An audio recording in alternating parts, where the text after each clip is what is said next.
देखिए मिसेस चौधरी, मैं personally invite कर रही हूँ आपको, आपने जरूर आना है। अच्छा, तो आप भी चाहती हैं पहनावा बुटीक?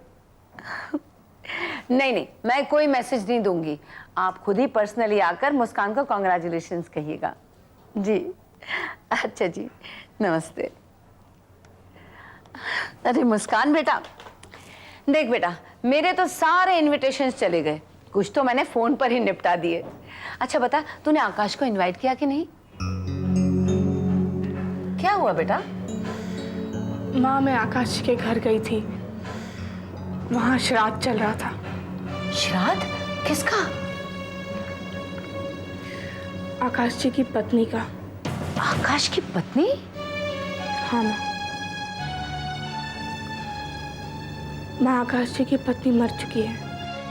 लेकिन उसकी शादी हुई कब और ये सब कैसे हुआ? बहुत दुख भरी कहानी है माँ। शादी के बाद आकाश जी और अस्मिता दोनों हनीमून पे गए थे। लौटते वक्त उनकी गाड़ी का एक्सीडेंट।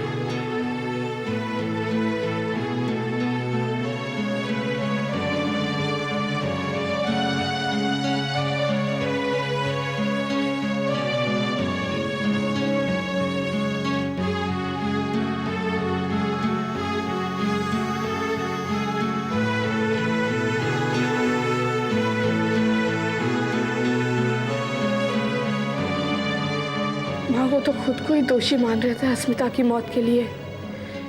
कह रहे थे कि भगवान ने उन्हें उस नाइंसाफी की सजा दी है जो उन्होंने मेरे साथ की थी। नहीं नहीं, उसका ये सोचना तो ठीक नहीं है बेटा। मैंने भी यही कहा उनसे माँ, पर आकाश जी तो खुद में इतना गिल्टी फील कर रहे हैं और समझते हैं कि शायद हमारी बद्दुआ लगी होगी। नहीं नहीं बेटा, भगवान जानता है कि हमने ऐसी कोई बात उसके लिए अपने दिल से नहीं निकाली। हाँ, गुस्सा वो जाहिर है कि, पर माँ, बदनसीब तो वो हुए ही ना। उनके सारे अरमान, सारे सपने अस्मिता की चिता के साथ ही जलकर राख हो गए। इतनी छोटी सी उम्र में इतना दुख। कितना कुछ झेल लिया है महाकाश जी ने। पर मुस्कान बेटा, होनी को कौन टाल सकता है। चल, मैं चाय लाती हूँ तेरे लिए।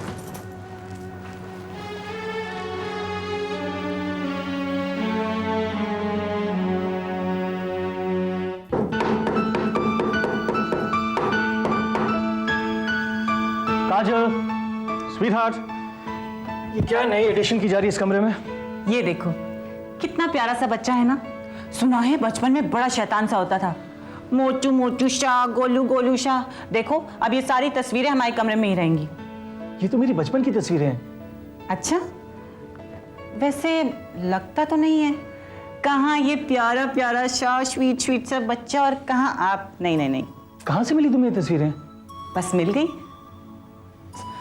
आप इतने कंफ्यूज क्यों नजर आ रहे हो? बता देती हूँ। मॉम ने भेजी हैं दिल्ली से। मॉम ने दिल्ली से? पर क्यों? पता नहीं क्यों, पर साथ ही ये मैसेज भेजा है कि इसे अपने कमरे में लगा लो और सोते जागते बस इसे ही देखो। Very strange Kajal, but why? मुझे क्या पता, मॉम से ही पूछ लो। हो सकता है अब वो आपकी मॉम से कुछ और बनना चाहती हो। क्या? देखो राहुल, मैं आपकी जिंदगी में आई तो वो मेरी सास बन गई, और शायद अब वो ये चाहती हैं कि हम दोनों की जिंदगी में कोई आए जिससे उनकी पदवी और बढ़ जाए। ये फोटोज, ये पदवी, काजल, मुझे तुम्हारी और मॉम की बातें बिल्कुल समझ में नहीं आ रही। Oh god Rahul, I thought you were intelligent. कितने बुद्धू हो आप। वो दादी बनने का इंतजार कर रही है। Wow, what a good thought. तो कब खत्म होगा उनका इंतजार? शायद जल्द ही। काजल, कुछ छुपा रही हो मुझसे? छुपा पाऊंगी आपसे? भगवान करे ये शायद सच हो। पर एक काम और करना पड़ेगा। क्या? अपनी भी एक बचपन की सुंदर सी तस्वीर साथ ही लगा दो, क्योंकि मुझे तो एक सुंदर सी बेटी चाहिए, बिल्कुल तुम्हारी जैसी। बाप रे, दोनों की तस्वीरें? और अगर जुड़वा होगी तो उसमें प्रॉब्लम क्या है? एक तुम्हारी गोद में खेलेगा और एक मेरी गोद में खेलेगा। बस बस राहुल, आप जाकर मुंह हाथ धो लो, मैं आपके लिए चाय बना कर लाती हूँ। हाय, तुम्हारा हुक्म सर आंखों पर मेरी बच्चों की अम्मा। यस।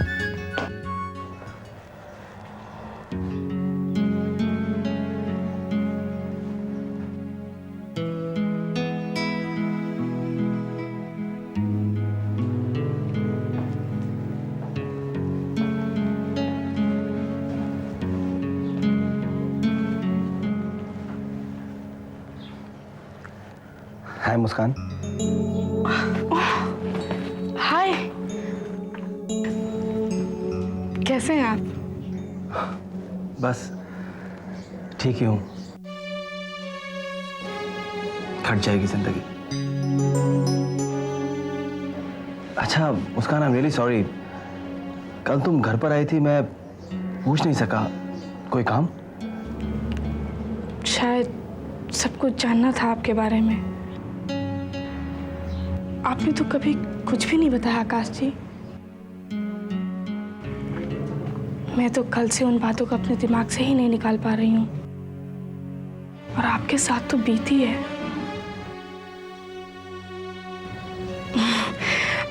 बाय द वे, मैं आपको इनविटेशन देने आई थी। Invitation? For what?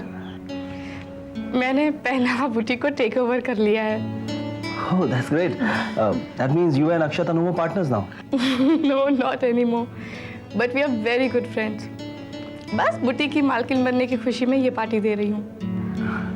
Very good. अगर आप मालकिन बनी गई हैं तो फिर कॉन्ग्रेचुलेशंस भी एडवांस में एक्सेप्ट करना होगा। एक्सेप्टेड, पर एक शर्त है, आप पार्टी में टाइम पर आएंगे। जरूर आऊंगा, क्योंकि इसमें फायदा तो मेरा ही होगा ना। कुछ वक्त हंसते हुए चेहरों के बीच गुजार दूंगा तो शायद अपना गम भुला सकूं, और फिर आपकी फैमिली से मिलने का एक मौका और मिल जाएगा। उन्हें भी बहुत खुशी होगी आपसे मिलकर। अच्छा फिर चलता हूँ, see you at the party. Definitely, bye. Bye.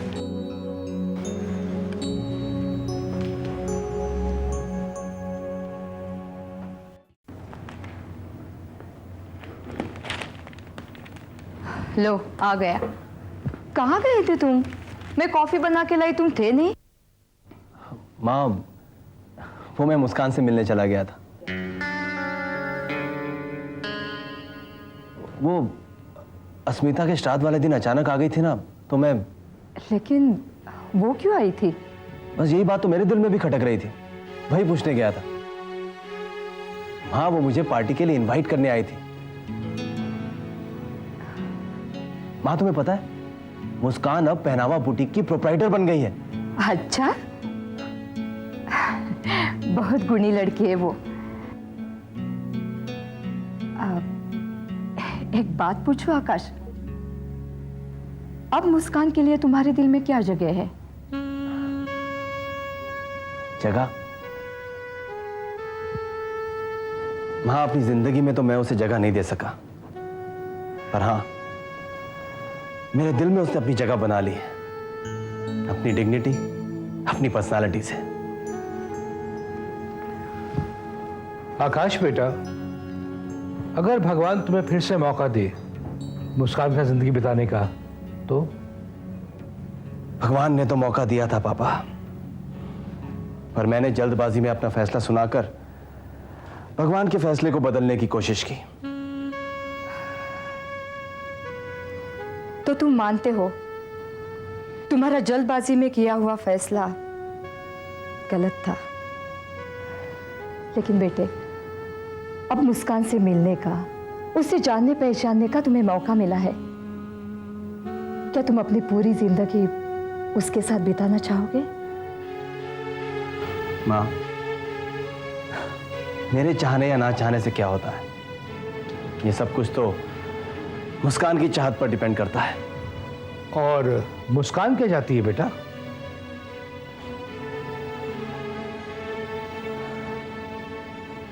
ये तो मुस्कान ही बता सकती है।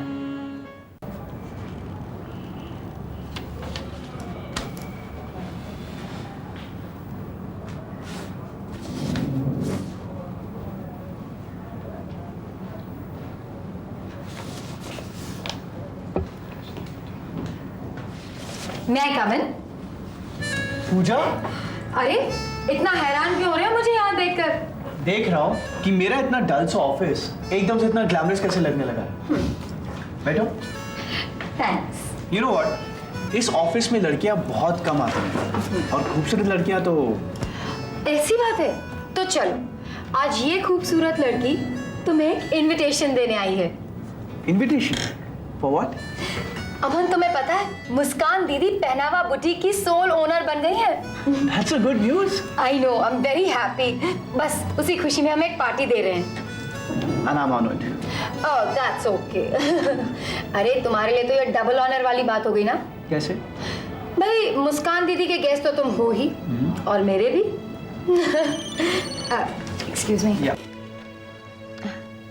हाय राज। हाँ, अरे ऑफ कोर्स, हाँ हाँ मिलती हूँ ना। हाँ, आधे घंटे में। हाँ ओके, बाय, सी यू। क्या बात है, काफी तरक्की कर लिया तुमने। ये मोबाइल फोन, ये ग्लैमरस लुक्स, और ये राज। कब से दोस्ती है तुम्हारी? ना बहुत नहीं, ना बहुत पुरानी। इनफैक्ट याद नहीं क्या, हम लोग इकट्ठे ही तो मिले थे विकी की पार्टी में। पता है अमन, राज की खुद की एड एजेंसी है। मैं उसके लिए 2-3 मॉडलिंग असाइनमेंट्स कर रही हूँ। बस उसी सिलसिले में मिलना पड़ता है। तुम मॉडलिंग कर रही हो? हाँ। मतलब घर से परमिशन मिल गई तुम्हें? नहीं, लेकिन मैंने परमिशन ले ली। तुम तो जानते हो ना अमन, मेरी फैमिली कैसी है, कितने कंजर्वेटिव हैं वो लोग। तभी तो मैं हैरान था कि तुम मॉडलिंग ये। अमन अमन प्लीज, हाँ अब तुम मुझे लेक्चर मत देना प्लीज। नहीं दूंगा, पर तुम्हारा ये राज के साथ ऐसा मिलना, तुम्हें याद है कि उस दिन भी तुम मुझे राज के साथ मिली थी हॉस्पिटल के बाहर? हाँ हाँ, उस दिन वो क्या है ना, राज को उस दिन किसी को हॉस्पिटल में देखने जाना था। You know, a friend. By chance मैं उसके साथ थी। By chance?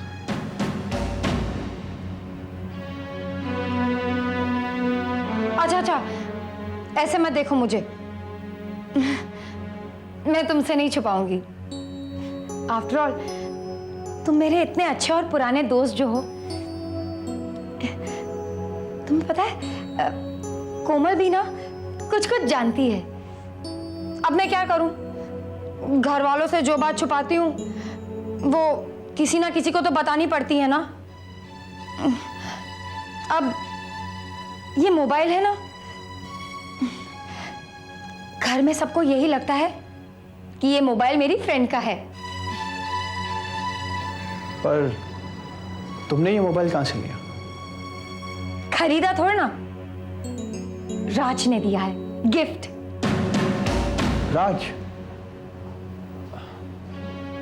But why? Because we are in love.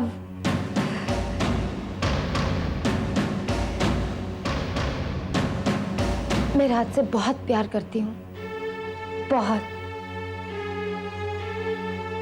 और पता है राज को भी ना मेरे अलावा और कोई लड़की दिखाई नहीं देती।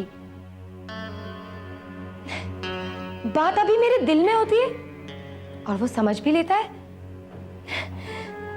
बस किसी भी चीज पर हाथ रखने की देरी है और राज उसे झट से मेरे लिए ले आता है। You know, he is my type. Believes in good things in life. पता है वो ना मुझे हमेशा प्रेजेंस देता रहता है बिना वजह। कहता है वो मुझे हमेशा खुश देखना चाहता है। और सच, मैं जब भी उसके साथ रहती हूँ ना तो बहुत खुश होती हूँ। He make me feel so special, always. कोमल को मैंने एक बार कहा था, उड़ना तो मैं हमेशा चाहती थी, मगर पंख मुझे राज ने दिए हैं। ओह माय गॉड, मैं बहुत लेट हो चुकी हूँ, मुझे राज से मिलने जाना है। पार्टी में जरूर आना, ओके? बाय। और एक और बात अमन, मैंने तुम्हें अपनी दिल की बात एक दोस्त मानकर कही है, इसे अपने दिल में ही रखना, अपनी बात समझकर, ओके? बाय।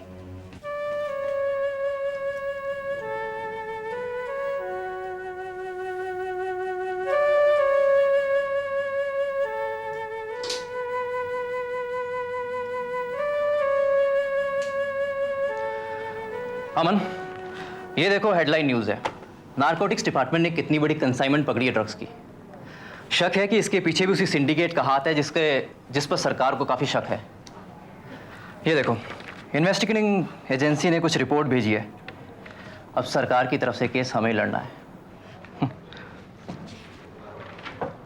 इस रिपोर्ट के मुताबिक तो जो भी लोग इस सिंडिकेट में इन्वॉल्व हैं, सबके सब सोसाइटी में काफ़ी नाम बना चुके हैं। इज्जतदार बिजनेसमैन है। बिजनेस, ये सब एक दिखावा है। असल में इसी की आड़ में सारे काले धंधे हो रहे हैं। ये देखो कुछ तस्वीरें उन लोगों की जो शराफत का नकाब ओढ़े बैठे हैं।